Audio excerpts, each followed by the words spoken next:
ការបង្រៀនបែបចម្រុះពីព្រោះថាហេតុអីបានជាគាត់ប្រើដោយសារថាគាត់បានដាក់កិច្ចការឲ្យសិស្សហើយសិស្សធ្វើតាមអនឡាញហើយគាត់បានផ្លាស់ប្ដូរនៅវិធីសាស្ត្រពីប្រើអាហ្នឹងគឺយើង blended learning កម្មវិធី one to one program មកកម្មវិធី Google Doc វិញហើយដើម្បីជំរុញដល់សិស្សឲ្យថាសិស្សមានស្មារតីប្រុងប្រយ័ត្ននិងហៅថាសិស្សមានទំនុកចិត្តនៅក្នុងការគ្រប់គ្រងថ្នាក់រៀនរបស់គ្រូគាត់បានដើរចុះឡើងនៅក្នុងថ្នាក់ទៀតអញ្ចឹងវិធីរបស់គាត់ប្រើលក្ខណៈបំពេញនេះផងបូកទាំងលក្ខណៈទំនើបផងនៅក្នុងនេះអញ្ចឹងខ្ញុំគិតថាតាមអ្វីដែលលោកគ្រូបានធ្វើបង្ហាញមិញគឺជាគាត់ប្រើជាវិធីសាស្ត្របែបចម្រុះហើយព្រោះធ្វើយ៉ាងម៉េចដើម្បីឲ្យសិស្សទទួលបានលទ្ធផលល្អមិនមែនតែសកម្មភាពមួយដែលគាត់ដើរចុះឡើងក្នុងថ្នាក់ដើម្បីឆ្លើយសំណួរសិស្សឬក៏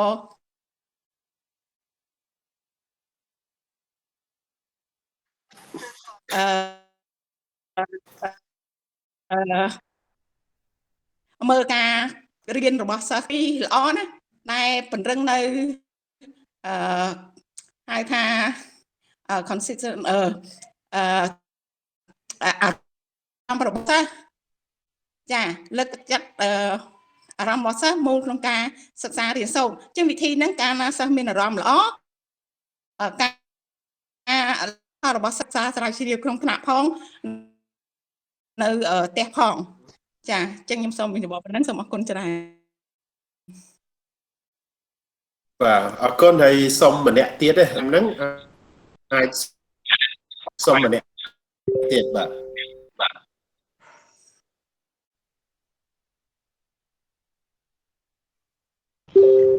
អរគុណលោកគ្រូដៃចុះនៅពេលដែលអ្នកគ្រូនិយាយចុះឬក៏ដូចថាការមិនអញ្ចឹងនៅពេលដែលអ្នកគ្រូលើកដៃអ្នកគ្រូចង់អានរឿងតែដល់ពេលហើយទៅវានេះហើយអ្នកគ្រូលើកដៃចោលអញ្ចឹងខ្ញុំហៅសាំទៅស្រ័យហើយអ្នកតែគាត់សុំម្នាក់និយាយចប់ហើយគាត់អាចបិទម៉ៃវិញបានទៀតចាជួយបិទម៉ៃផងចាអរគុណ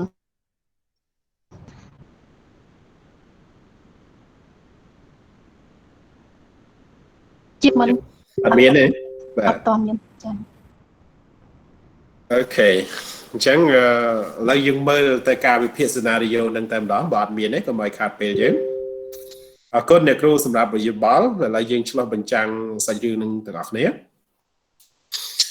នៅក្នុងនេះគេថាលោកគ្រូតារាគឺមិនបាន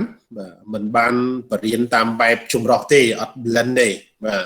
ទោះបីគាត់មានប្រើបច្ចេកវិទ្យាគេហៅ one on one បានន័យថាសិស្សម្នាក់ទទួលបានកុំព្យូទ័រឬឧបករណ៍បច្ចេកវិទ្យាមួយបាទហើយគាត់ឲ្យរៀនហើយគាត់ដូរទៅនេះទៅនោះបាទមើលសាច់រឿងហ្នឹងខ្ញុំគិតដល់ពេលចប់គឺយើងចែក slide នោះតែម្ដងបាទអាចមើលឲ្យស្វែងយល់បន្ថែមណាប៉ុន្តែឥឡូវយើងមើលថាគាត់អត់បានប្រើទេផ្ទុយទៅវិញគាត់ផ្ដល់ការបរៀនតាមរបៀប theory ទេបាទន័យប្រើបច្ចេកវិទ្យាអញ្ចឹងបាទខ្ញុំចង់ឲ្យយើងទាញការយល់ដឹងក្នុងនាមយើងវគ្គនេះឲ្យច្បាស់ស្អី blended learning ប្រើបច្ចេកវិទ្យាស្អីទៀតការបរៀនតាមបែប theory បានន័យថាមានបច្ចេកវិទ្យាដែរប៉ុន្តែអត់បាន blend ទេបាទហើយតែអត់ blend គឺអត់សូវបានបដោះជំនាញសតវត្សទី21ជំនាញទាំងយើងលើកតែប្រហែលខាងលើ personalization ឬក៏ស្អីអញ្ចឹងបាទអញ្ចឹងសូមមើលមូលហេតុទី1លោកគ្រូតារាប្រើអ៊ីនធឺណិតគឺដើម្បីផ្ដល់មេរៀនដាក់ផែនការមេរៀនដើម្បីឲ្យសិស្សបាទរៀនហើយបន្ទាប់មកគឺសិស្សបកគោលកិច្ចការត្រឡប់មកវិញការបរៀននេះខកខានក្នុងការប្រើប្រព័ន្ធគ្រប់គ្រងការសិក្សារៀនសូត្របានន័យថាយើងអត់បានដឹងគាត់ដាក់កិច្ចការមកវិញគាត់រៀនឬក៏មិនរៀនបាទកម្រិតណាមួយគឺអត់មាន data អត់មានស្ថិតិថាកម្រិតការរៀនរបស់គាត់យ៉ាងម៉េចបាទរៀនបានកម្រិតណាអញ្ចឹងវាខ្វះនៅគេហៅថា LMS របស់វាហ្នឹងបាទហើយប្រព័ន្ធច្បាស់គឺយើងអាចដឹងថាអានបណ្ណាចេះបណ្ណាយល់បណ្ណាត្រូវជួយកន្លែងណាគាត់នៅខ្សោយកន្លែងណា ហ្នឹងចឹងចឹងវាខ្វះព័ត៌មានចឹងតែខ្វះព័ត៌មានអំពី progress ពីដំណើរការរបស់សិស្សបានន័យថាអត់បានប្រើ blend ទេនៅចង់បញ្ជាក់អញ្ចឹងណាបាទអញ្ចឹងអាហ្នឹងជាចំណុចមួយចំណុចទី2ការផ្ដល់ឧបករណ៍មួយគ្រឿងសម្រាប់សិស្សម្នាក់ក្នុងបន្ទប់មិនបង្កើតបរិយាកាសសិក្សាបែបចម្រុះដោយស្វ័យប្រវត្តិនោះទេការមានឧបករណ៍ពិតជាជួយសម្រួលដល់ការរៀនបែបចម្រុះប៉ុន្តែចំណុចសំខាន់គឺត្រូវផ្លាស់ប្ដូរលំនាំការបង្រៀនបាទលំនាំបានន័យថាពេលខ្លះយើងចូលទៅ flip បាទគេហៅថាថ្នាក់រៀនត្រឡប់ឬខ្លះត្រូវប្ដូរមែនតើបាទគឺធ្វើម៉េចមើលដំណើរការសមត្ថភាពលបឿនពួកសិស្សយើង20នាក់30នាក់ខុសគ្នាទាំងអស់អញ្ចឹងយើងត្រូវប្ដូរលំនាំរៀនចេញហើយបាទការបរៀនលំនាំដូចយើងរាល់ថ្ងៃគឺសិស្សចាំតែស្ដាប់គ្រូដល់ពេលម៉ោងកុំព្យូទ័រចូលម៉ោងកុំព្យូទ័រអានេះវាគ្រាន់តែជាបន្ថែមឬក៏រកព័ត៌មានបន្ថែមវាអត់បាន blend ដើម្បីជំរុញសក្តានុពលនៅខាងក្នុងប្រមាណទេបាទអញ្ចឹងការធ្វើបែបហ្នឹងបែប tertiary បច្ចេកវិទ្យាត្រូវបានបញ្ចូលរួចហើយតែទោះយ៉ាងណាគាត់មិនមានការគ្រប់គ្រងលើពេលវេលាទីកន្លែងឬក៏កន្លងនៃការរៀនសូត្ររបស់សិស្សនោះទេសូម្បីតែយើងដាក់មេរៀនហើយបកគលកិច្ចការមកវាលក្ខណៈ blend ខ្លះហើយប៉ុន្តែហាក់ដូចជាយើងមិនមានការគ្រប់គ្រងសិស្សមិនអាចគ្រប់គ្រងពេលវេលាខ្លួនឯងបាទឬក៏ទីកន្លែងចង់រៀនពេលណាក៏បានតែខ្វះអាហ្នឹងក៏អត់សូវ blend ដែរបាទអត់មាន blend ដែរចុងក្រោយគឺប្រើបច្ចេកវិទ្យាដោយសិស្សក្នុងការអាននិងសរសេរគឺជាជំនួសទៅលើការប្រើប៊ិចនិងกระดาษតាមបែបប្រពៃណីប៉ុណ្ណោះគ្រាន់តែអានតាម tablet ឬក៏ computer បាទគោលដៅរបស់យើងគួរតែគិតអំពីរបៀបដែលបច្ចេកវិទ្យាអាច transform អាចប្រែក្លាយបទពិសោធន៍នៃការរៀនសូត្របាទអញ្ចឹងរៀន blended គឺរៀនដើម្បីប្រែក្លាយសមត្ថភាពបាទឲ្យស្របទៅតាមតម្រូវការពេលវេលាធ្វើពេលណាក៏បានណាហើយចុងក្រោយយើងដឹងថាសមត្ថភាពនៅខ្វះកន្លែងណាបកកាយកន្លែងណាសំខាន់គ្រូមានទិន្នន័យចេញមកអត់បើមានទិន្នន័យចេញមកដើម្បីឲ្យគាត់ឆ្លើយតបជួយបន្ថែមឬក៏ដាក់កិច្ចការណាមួយអានឹងតាមបាន blended ហើយបើយើងដាក់ទៅយើងមិនដឹងថាវានៅណាធ្វើមិនធ្វើហងមិនមែន blended ទេបាទទោះបីយើងប្រើបច្ចេកវិទ្យាក៏ដោយអូខេនឹងឆ្លុះបញ្ចាំងប៉ុណ្ណឹងឥឡូវយើងមើលពី model ផ្សេងវាមានគំរូច្រើនណាបាទនៅក្នុងការធ្វើ blended learning បាទអញ្ចឹងយើងសិក្សាវានៅ slide នេះសិនបាទមានគំរូច្រើនដូចខ្ញុំបានបញ្ជាក់អញ្ចឹងលោកគ្រូក៏អាច blended ខ្លួនឯងបានដែរមិនបាច់ចាំយក model គេទេមិនកម្រិតណាអីកម្រិតណាទៅតាមបរិបទបញ្ហារបស់យើងទៅតាមធនធានឧបករណ៍បច្ចេកវិទ្យាដែលមានហើយធ្វើរបៀបណាឲ្យឆ្លើយតបតម្រូវការសិស្សនោះលោកគ្រូចេះ blended ដែរប៉ុន្តែមានគំរូមួយចំនួនដែលយើងគួរសិក្សាទី1គេហៅ station rotation គឺគំរូយើងខ្ញុំប្រែថាឆ្លាស់វេនឬក៏បដូរវេនតាមស្ថានីយ៍ចូលស្ថានីយ៍មួយហើយទៅស្ថានីយ៍មួយទៀតឬក៏កន្លែងមួយទៅកន្លែងមួយទៀតអាហ្នឹងគេហៅថា station rotation គំរូមួយទៀតយើងអាចថាផ្លាស់វេនតាមបកគលអញ្ចឹងសិស្សវាផ្លាស់ប្ដូរតាមស្ថានីយ៍តាមកន្លែងដែរប៉ុន្តែជាបកគលវាមានការភាពផ្ទាល់ខ្លួនវារៀនអានេះចប់ហើយវាមានការភាពថាខ្ញុំត្រូវទៅមើលអានោះទៀតជាបកគលសិស្សវាច្រឡាត់អានោះវាអាចច្រឡាត់តាមជាក្រុមជាអីចឹងមួយទៀតគេហៅថា flip classroom បាទ flip classroom ដើម្បីយើងចង់ច្បាស់ប្រហែលព្រោះវាត្រូវការមក session អីច្បាស់ទៀតព្រោះ flip classroom នោះគឺសំខាន់ណាស់ដោយសាលាជំនាន់ថ្មីនៅស៊ីសវត្តគឺគាត់កំពុងតែអនុវត្ត flip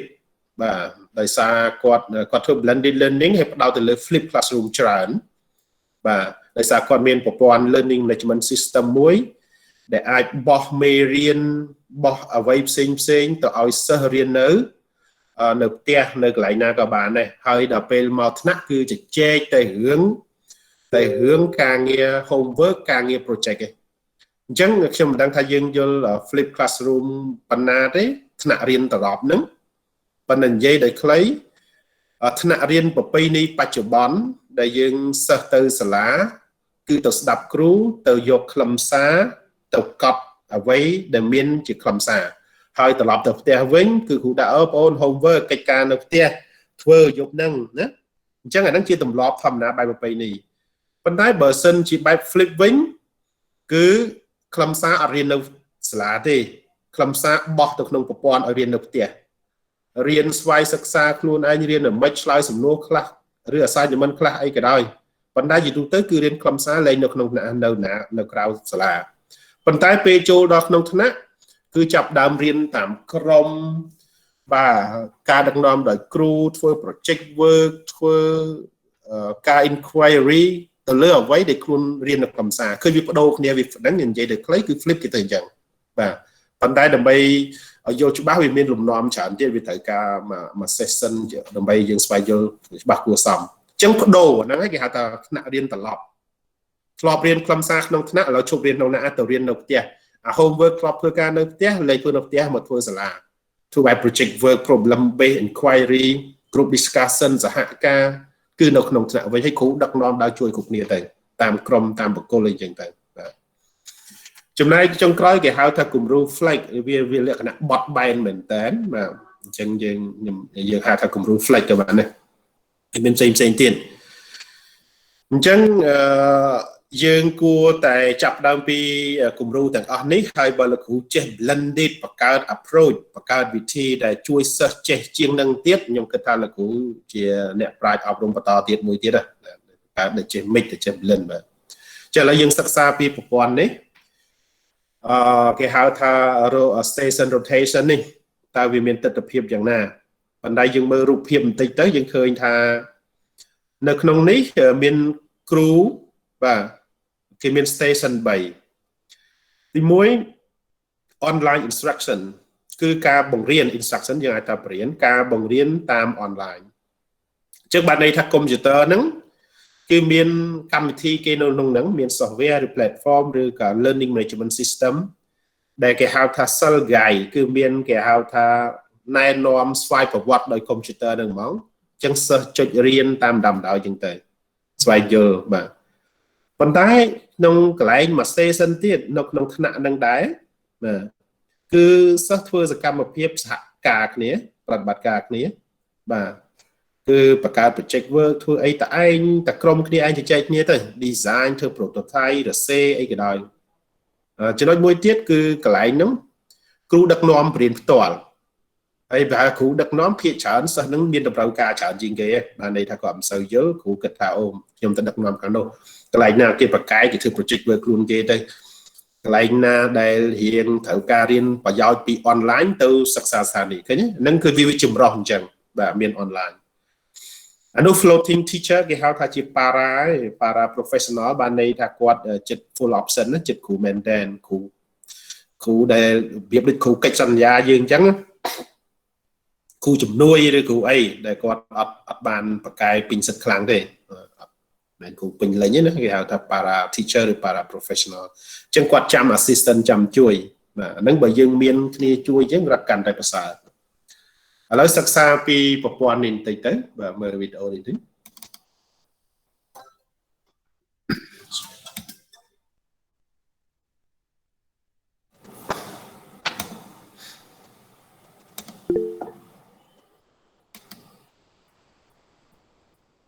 បាទខ្ញុំសុំតោះខ្ញុំចុច share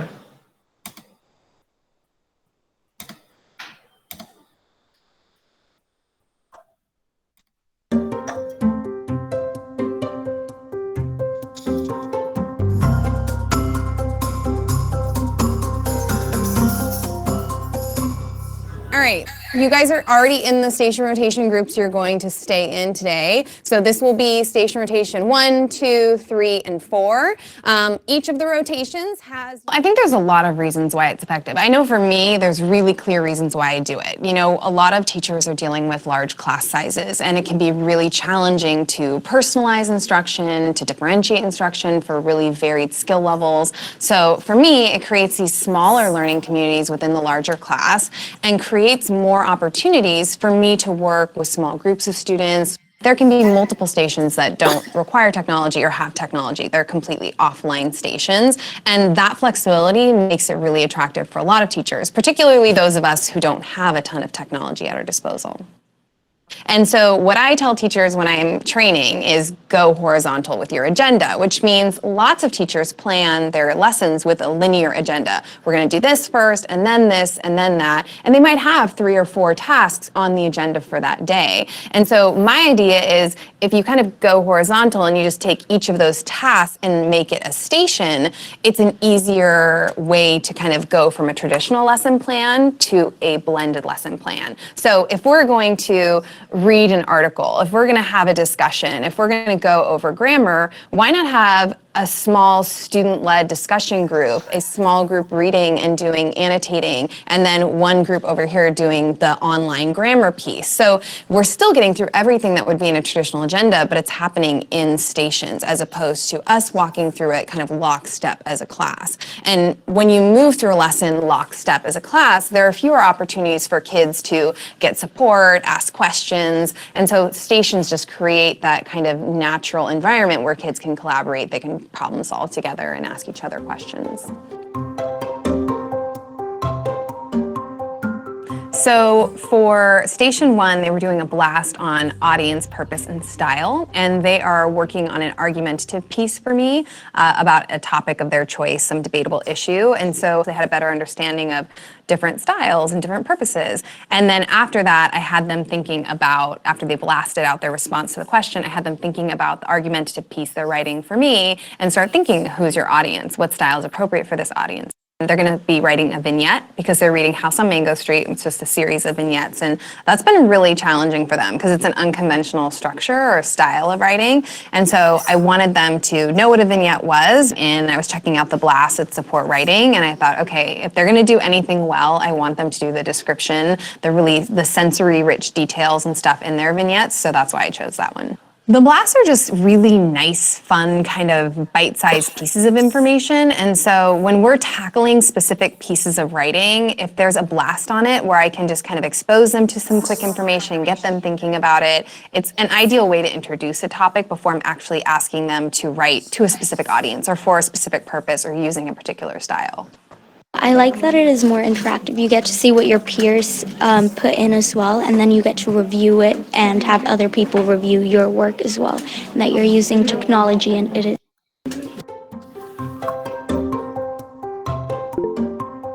This group over here is going to be watching a grammar video on commas and compound sentences. If you guys have the split earbuds, that would work better than having the volume. I went right into the grammar workbook that's part of Study Sync and found a lesson on commas and compound sentences because I had done a pre-assessment and that was an area they were really weak on. And then after their first couple pieces of writing, it's definitely an area that they needed practice on. So then I went into the grammar workbook and reviewed the explanation of commas and compound sentences, created my video from there, so it was kind of, they could watch it at their own pace and pause it, and then I literally used one of the practice sheets and just made copies of it so that they could apply what they.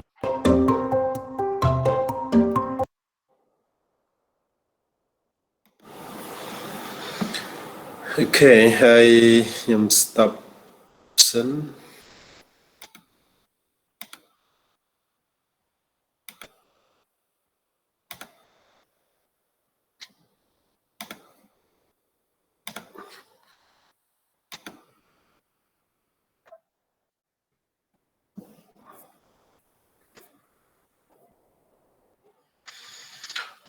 Bạnចឹង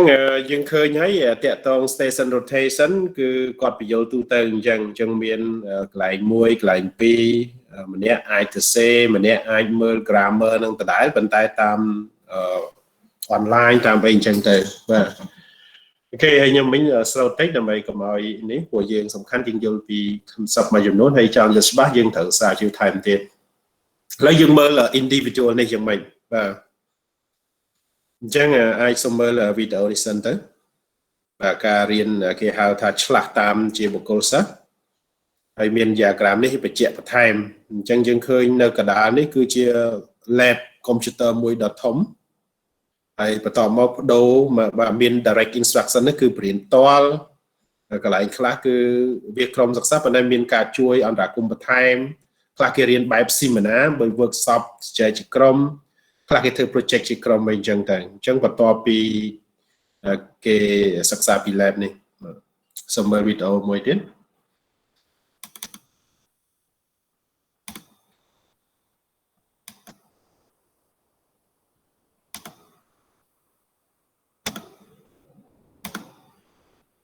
អធិស្ឋានបងពេល play video ជួយដាក់ subtitle ផងស្រួលមើលពេលខ្លះស្ដាប់អត់សូវបានយើងអាចមើល subtitle យូរ បាទហ្នឹងតើយើងបញ្ចូល subtitle ហ្នឹងបាទអត់ទេបងយើងនៅក្រោម video មានដាក់អក្សរ CC ចុចលើវាទៅវាអូខេបាទខ្ញុំអាហ្នឹងបកប្រែខ្មែរក៏បានដែរលោកគ្រូនៅក្នុងហ្នឹងវា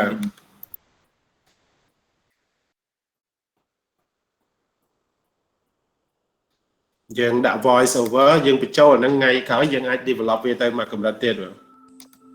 What are the elements that make up a great school? The rarest element, of course, is results. In Yuma County, Arizona, the average school has about 57% of their students performing at proficient or above. In Arizona as a whole, it's about 65%.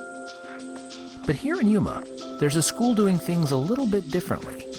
and their results speak for themselves. Yuma's educational challenges were not a lot different than the entire state or many states in the United States. Students all across the country have been losing motivation to learn. What we became frustrated with is that the system of education that we had really was more system-centric than student-centric. So what happens if you flip that model around? What happens if you design a school from the ground up around the student instead of the bureaucracy? Our students need a new approach to education. Carpe Diem has that new approach.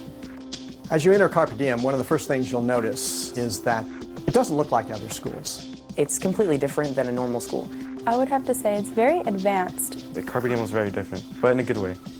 Carpe Diem Collegiate High School is a blended learning school that blends the best of face-to-face instruction, technology, and extended learning opportunities in order to boost student achievement. Kids today are wired in every way. They have their cell phones, their iPods, their iPad, and unfortunately, when they leave school, they power up. When they come back, they power down. So what we wanted to do was leverage that experience, that knowledge, that savviness about technology, and bring it into the classroom to where they would also be excited about using their skills to learn the things that we thought were important for them to learn. Differences at Carpe Diem are both dramatic and subtle, but everything from the way they interact with teachers to the way they take attendance has been designed with the goal of making education a more positive, enriching, and empowering experience for students. At the heart of Carpe Diem is the Learning Center, where students perform most of their work following an individualized online curriculum. Inside the Learning Center, ដោយសារវីដេអូខ្លះវាវែងខ្ញុំគ្រាន់តែចាប់ហ្នឹងហើយខ្ញុំគិតថាពេលដែលយើងបាន PowerPoint យើងអាចមើលថែមទៀតដើម្បីយើងមើលពេលវេលាយើងដែរអញ្ចឹងណាអញ្ចឹងខ្ញុំគិតថានេះវាមានភាពប្លែកពី model ខាងដើមបន្តិចយើងត្រូវការត្រឡប់ចុះត្រឡប់ឡើងបន្តិច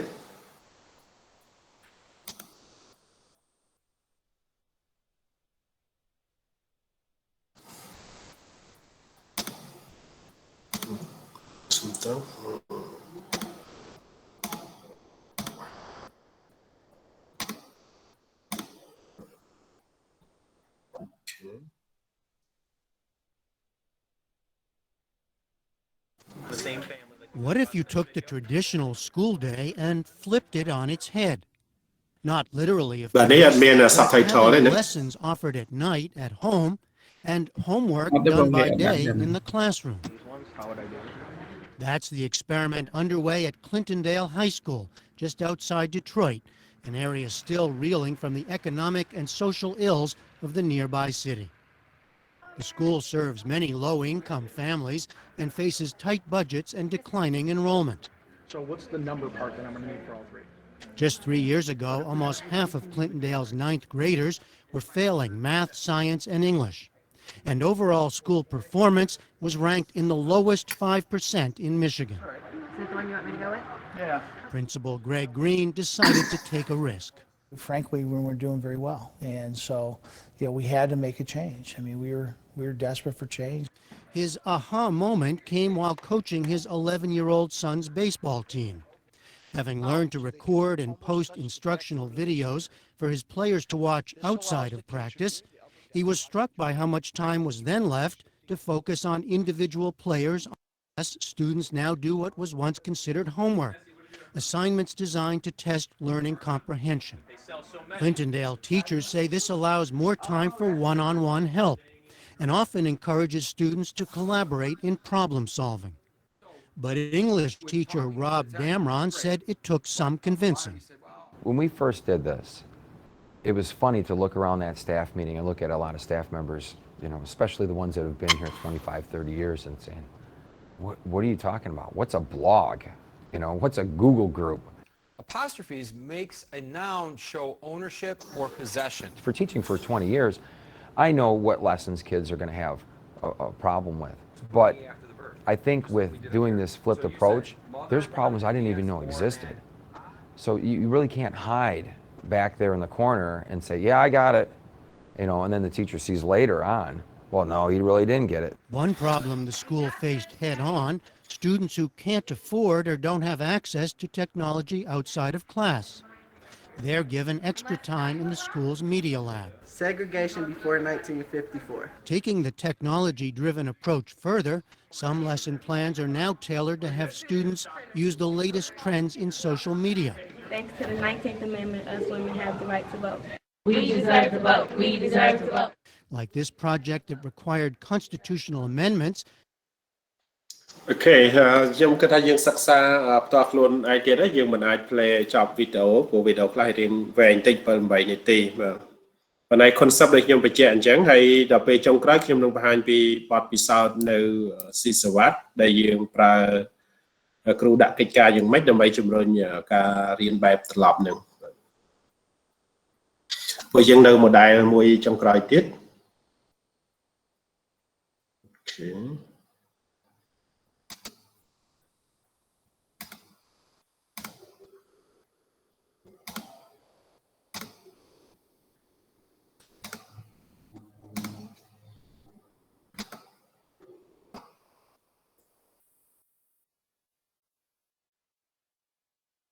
បាទ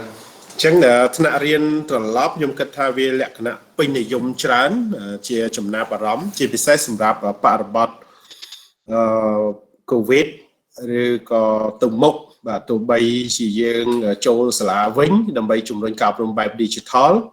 ប្រហែលយើងត្រូវធ្វើ flip classroom ច្រើនហើយបដូរការបង្រៀនបែបប្រពៃណីរបស់យើងអញ្ចឹងគេហៅថា new normal ណាលំគំរូថ្មីបាទគឺរស់នៅតាមលំអានថ្មីហើយបរិងបច្ចេកវិទ្យាហើយក្រសួងអប់រំឥឡូវហ្នឹងក៏មានគេហៅថាកម្មវិធីសិក្សាបំព្រួញអញ្ចឹងយើងចង់ជំរុញថាគោលដៅទៅមុខខ្ញុំគិតថាកម្មវិធីសិក្សាមាតិកាផ្សេងៗប្រហែលជាដាក់នៅក្នុងអនឡាញទាំងអស់សិស្សរៀនដោយខ្លួនឯងនៅក្នុងផ្ទះនៅទីកន្លែងណាហើយមកសាលាគឺមកជំរុញតែការងារ project work ការងារជជែកបាទធ្វើកិច្ចការនៅសាលាតែម្ដងដើម្បីជំរុញការរៀនតាមបុគ្គលសហការគ្នាដើម្បីឲ្យយល់ពី concept ដែលយើងបច្ចុប្បន្នយើងដឹងហើយគឺការរៀនតាមបែបបញ្ញត្តិនោះបាទគឺជំរុញនៅពេលដែលសិស្សធ្វើ project work ច្រើនការងារគម្រោងច្រើនគឺនឹងយល់អំពីបញ្ញត្តិហើយអញ្ចឹងខ្ញុំគិតថានិន្នាការគឺនឹងឈានទៅដល់នឹងដូចប្រទេសគេផ្សេងៗដែរបាទព្រោះយើងឃើញហ្នឹងមិនថាជប៉ុនតៃវ៉ាន់ឬក៏នៅអាស៊ីដែលល្បីៗគឺគេធ្វើ project work ច្រើនណាហើយក្រសួងអប់រំបច្ចុប្បន្ននេះកំពុងតែមានគម្រោងតាមរយៈគម្រោងបំណងប្រាថ្នាយើងឃើញហើយគឺជំរុញឲ្យសិស្សយើងធ្លាប់បញ្ញត្តិឬក៏មេរៀនណាដែលរៀនបែបទ្រឹស្ដីមិនសូវយល់ជំរុញឲ្យសិស្សនឹងបង្កើតជា project បាទហើយ project work នោះវាមានរហូតដល់7ប្រភេទតាមរយៈបង្កើតការងារសរសេរនិពន្ធសង្កេតធម្មជាតិឬក៏បង្កើត prototype គំរូនេះបាទអញ្ចឹងហើយខ្ញុំគិតថាជាចរន្តដែលក្រសួងអប់រំជំរុញឲ្យសិស្សយើងទទួលបាននៅបំណិនសតវត្សទី21បាទពីព្រោះចង់បញ្ជាក់ថាការរៀនរបៀបនេះគឺជាការរៀនបែបថ្មីហើយជំរុញឲ្យយើងរស់ទាន់សម័យកាល digital ពីព្រោះការងារដែលចាំបាច់មួយចំនួនពីមុននោះគឺគ្រឿងយន្តធ្វើអស់ហើយដូចជាតម្លើងឡានតម្លើងម៉ូតូបាទស្វ័យប្រវត្តិកម្ម robotic ធ្វើអស់ហើយអញ្ចឹងមនុស្សយើងកូនសិស្សយើងត្រូវតែរៀនអីដែលបង្កើតថ្មីដែលសហការគ្នា ទើបយើងអាចតន់នៅក្នុងពិភពលោកដែលកំពុងវិវត្តនេះបាទយើងមិនអាចរៀនតាមរបៀបពីមុនឬរបៀបបុរាណច្រើនពេកទេបាទអញ្ចឹងបានយើងថា blended learning ពិតជាមានសារៈប្រយោជន៍សម្រាប់បរិបទប្រទេសបាទហើយដឹងស្រាប់ហើយថាប្រទេសកម្ពុជាយើងគឺយើងមានយុវជនច្រើនក្មេងច្រើនប៉ុន្តែយើងមានឱកាសប្រហែលជា18ឆ្នាំទៀតឬ20ឆ្នាំទៀតទេធនធានមនុស្សនឹងកាន់តែថយអញ្ចឹងយើងមិនអាចពឹងផ្អែកទៅលើធនធានធម្មជាតិគឺយើងត្រូវគិតអំពីធនធានមនុស្សអញ្ចឹងយើងគួរតែចាប់ផ្ដើមពីពេលឥឡូវទៅបាទអញ្ចឹងនេះថ្នាក់រៀនត្រឡប់ហើយគម្រោង Flex បាទក៏ជាគម្រោងមួយដែរហើយមានវីដេអូ2បាទនៅក្នុងនេះអញ្ចឹងខ្ញុំគិតថាគម្រោងបត់បែនប្រហែលជាអាចទៅមើលវីដេអូនឹងផ្ទាល់ខ្លួនបាទគ្រាន់តែចុច link ហ្នឹងទៅយើងអាចមើលស្វែងយល់ដោយខ្លួនឯងបាទអានឹងអាចថាជា assignment ជាកិច្ចការមួយមុននឹងជួប session ក្រោយអញ្ចឹងអូខេប៉ុន្តែចង់បញ្ជាក់បន្តិចថាគម្រោង Flex នេះគឺសិស្សចល័តតាមកាលវិភាគបាទបត់បែនមែនតើដើម្បីធ្វើសកម្មភាពស្របតាមតម្រូវការរបស់គេគេចង់រៀនអីគឺគេទៅនឹងតែម្ដងបាទហើយប្រហែលជាខ្ញុំអាច play វីដេអូមួយដើម្បីឲ្យយើងយល់ហើយការរៀនតាមអនឡាញនេះគឺឆ្អឹងខ្នងនៃការរៀនសូត្រតាមគំរូ Flex បាទគ្រូផ្ដល់ការគ្រប់គ្រងបរិញ្ញាលើមូលដ្ឋានបាទដែលអាចបត់បែនតាមតម្រូវការសិស្សហើយនេះជាចំណុចមួយសំខាន់ហើយគំរូនេះអាចផ្ដល់ឲ្យសិស្សនៅការគ្រប់គ្រងបានកម្រិតខ្ពស់លើការរៀនសូត្ររបស់ខ្លួនឯងអញ្ចឹងខ្ញុំអាចចុចក្នុងវីដេអូនេះតែម្ដង play តែមួយទេតែ1នាទីដូរចុះដូរឡើងដូចចង់វែងសិនជានៅក្នុង Zoom អត់សូវបានលោកគ្រូនៅក្នុងបាទក្នុង Zoom វាស្រួលនេះយើងត្រូវដូរ tab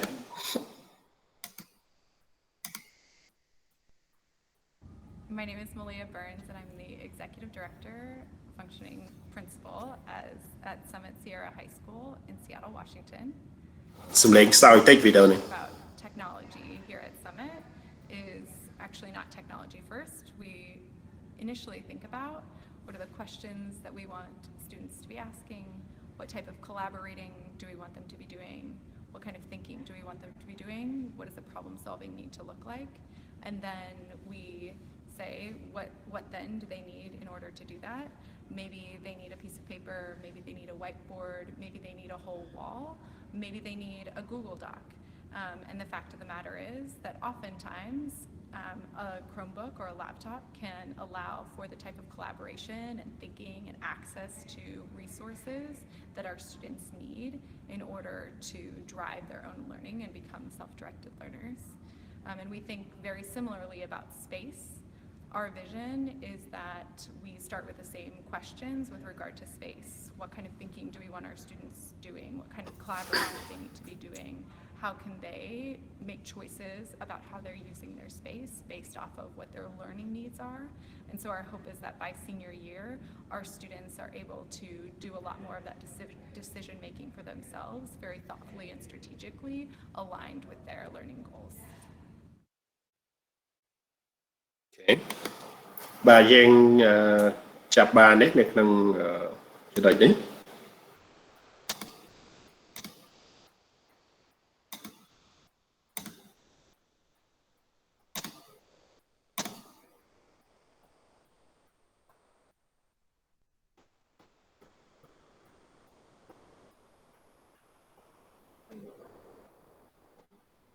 បាទ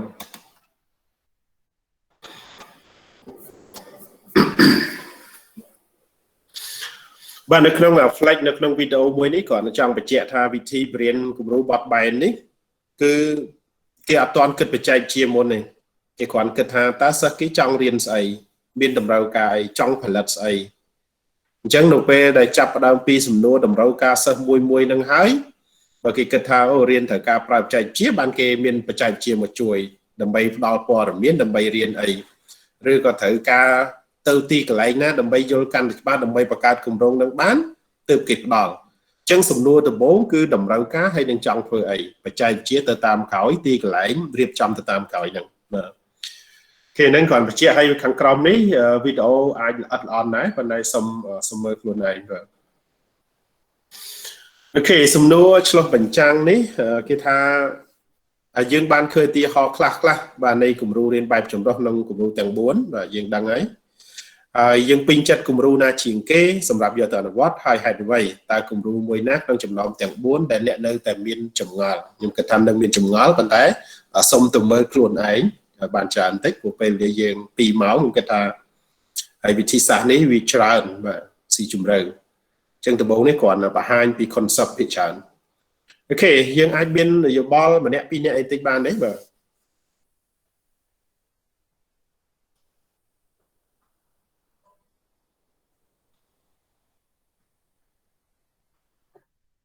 បាទសុំជើញគិតថាគំរូមួយណាដែលគិតថាអាចយកទៅប្រើប្រាស់បាន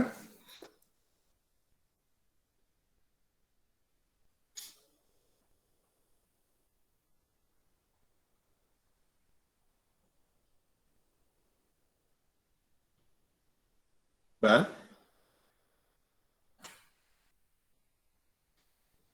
ឬក៏ត្រូវការមើលវីដេអូនឹងច្រើនហើយពេលក្រោយអាចមានសំណួរ